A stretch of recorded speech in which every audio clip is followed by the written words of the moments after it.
ایک مرتبہ سلطان محمود غزنوی نے اپنے دانا اور پسندیدہ وزیر ایاز کو خربوزے کا ایک ٹکڑا کاٹ کر پیش کیا۔ ایاز نے وہ لے کر خوشی خوشی کھا لیا۔ بدستور بادشاہ نے ایک اور کاٹ کر دیا، حتیٰ کہ ایک ایک ٹکڑے کر کے سارا خربوزہ بادشاہ نے ایاز کو پیش کیا اور ایاز نے خوشی خوشی کھا لیا۔ اب جو ایک ٹکڑا بچ گیا تھا وہ بادشاہ خود کھانے لگا۔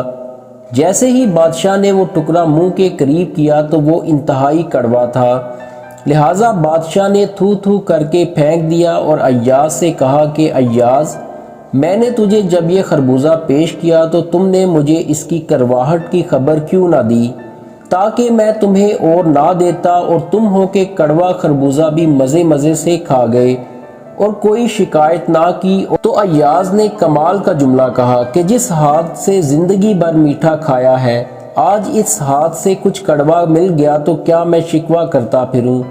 قارئین، یہی حال ہمارا ہونا چاہیے کہ جس رب نے ہمیں 11 ماہ طرح طرح کی نعمتوں سے لطف اندوز ہونے کا موقع دیا، اگر وہی رب ہمیں 1 ماہ روزہ رکھنے کا حکم ارشاد فرمائے تو ہمیں سر تسلیم خم کرتے ہوئے حکم ربانی کو قبول کرنا چاہیے اور تمام کے تمام روزے شوق و محبت سے رکھنے چاہیے۔